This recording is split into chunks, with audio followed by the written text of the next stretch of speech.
As INFJs, most of our life we felt like the odd ones out. This is the message we have received from so many people in our life, starting from early childhood. But what if we look at it from a different perspective? What if we say we're not the problem, we're the blueprint? What if we actually take ownership of the cognitive functions that we have, of the way we're actually set up, and really own the path that we're supposed to take? Meaning, we're actually the blueprint. Yes, we'll make mistakes. Yes, there are things that we see that might not be correct, but in so many cases, we know hidden truths. We know universal truths. We lean into it and we believe in them and we stick by them. And if we look at ourselves as somebody who's, not accepted, as somebody who, is just weird, then we're always going to just take ourselves out of the race. But what if we actually understood that we're here to show people the path? Because that's actually it. Like, the more you embody your truth, the more you embody, this is how I see the world, this is how I stand in my authenticity, in my truth, this is how I'm going to go my path. You actually allow others and inspire others to be that best version of themselves. And it's not going to look like you. No, not at all. But they will know what their purpose is. They will know where they want to go in life. It's not like you're the solution of it all, but your main path is to be as much of yourself as you possibly can. And through that, you actually inspire others. So that is actually your path in life as an INFJ. And if you understand that, then you're never going to ask yourself, why was there always this weird reaction from others? That's why. Because you're not meant to bend. And people are going to test you. That is part of the process. If people are not testing you, then it's because either they're not aware that you exist, or they actually feel like you're not a threat at all. But we as INFJs so often try to, prove to people that we're not a threat, when in reality we are a threat. We really are, because the more you choose yourself, and we can actually do this if we dare to, be on our own and cut the connection to people who cannot stand this, then we inevitably become a mirror to other people. And, that is a scary process. So yeah, you do have that power, and that's who you are. And so let's really change the narrative for once and for all, that there's anything wrong with us, and really understand that we're the blueprint. That being said, my friends, this is not an excuse to just go out in the woods and not communicate with anybody else. We still want to contribute to a better world. We still want to do something that is bigger than just us. And for us INFJs, this means showing up and showing people what it means to choose who you are and be authentically you as much as you possibly can. So let's look into 5 reasons why this is the case, so you never ever question yourself again. Before we get started, I want to remind you, if you haven't done this so far, to download the free poster on the INFJ Mastery. And if you want to take it to the next level, then get the INFJ Epic Life audio guide. Everything you need to know, you can find through the links in the description. Reason number 1, you see the way the world could be, not just the way it is.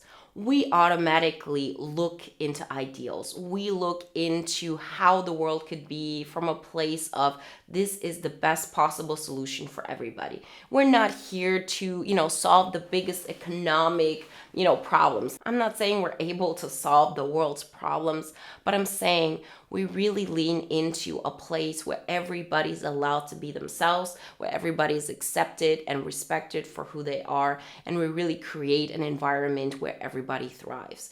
And if we really live in that, if we really believe in that, then we're not going to wait around for people who do not accept us for this. I've been chastised for this. I've been put down for this so often, from the perspective of, who do you think you are, living in your fantasy world? Like, wake up, that is the truth. I know what the truth is. I know what reality is. I can see it. That doesn't mean that I don't believe in a better world, and that does not mean that I'm not going to fight to do what is in my power to make the world better than what it is today. You're wired to imagine a better world. You're wired to be the blueprint. So really embrace that. Don't shy away from it, and don't let people tell you why you're doing this. We know why we're doing this. So, let us just be and do your own thing. Reason number 2, you move differently and people notice this. If we would be people who blend with everybody else, we wouldn't have gotten so much negative feedback over the years. We wouldn't have triggered people so often. Yes, we can blend in if we have to, we're chameleons and all that,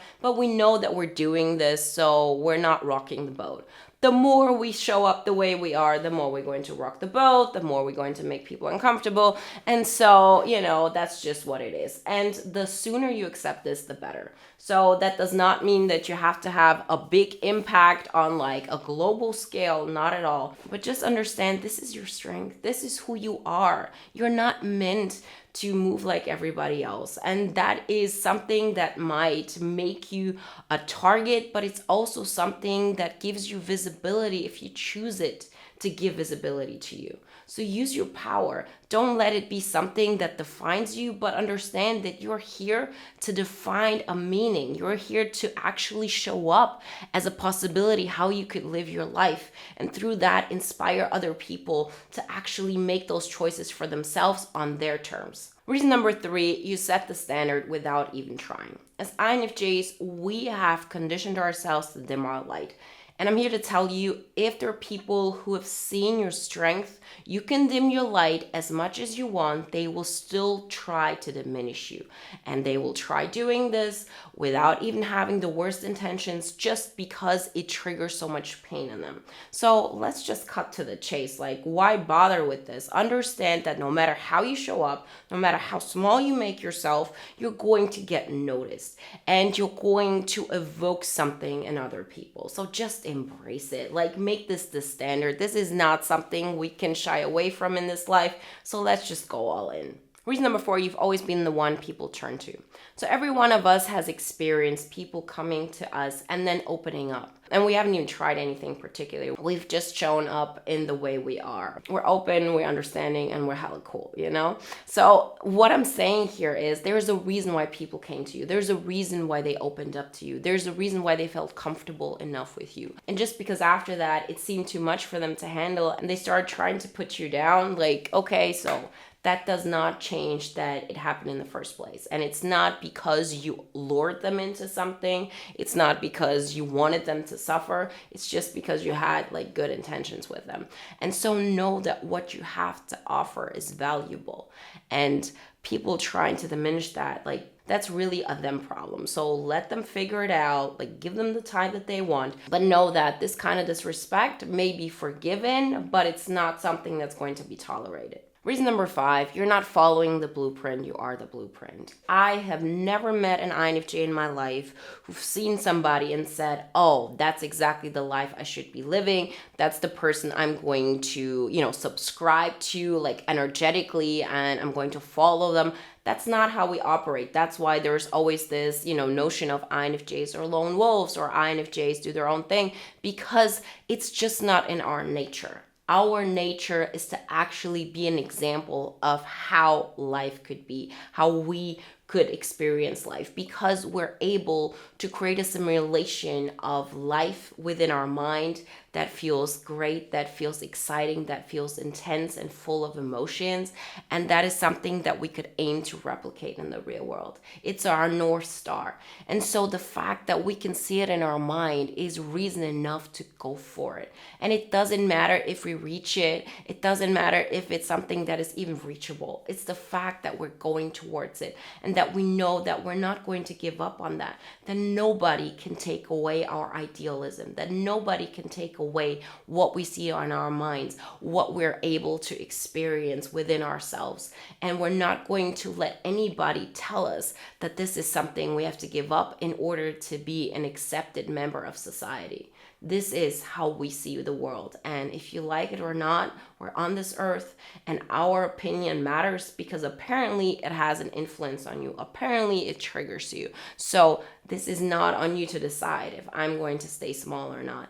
It's on me to take the power that belongs to me, because at the end of the day, nobody can give you power. You have to take it and you have to own it. Remember, if you want some more guidelines how to tap into your full potential, then check out the free poster on the INFJ Mastery. And if you want to take to the next level, get the INFJ Epic Life audio guide. Everything you need to know you can find in the links in the description. And if you want to watch another video now that is in alignment with today's topic, then check out the video you see on the screen right now. I'll see you in the next one. Bye, guys.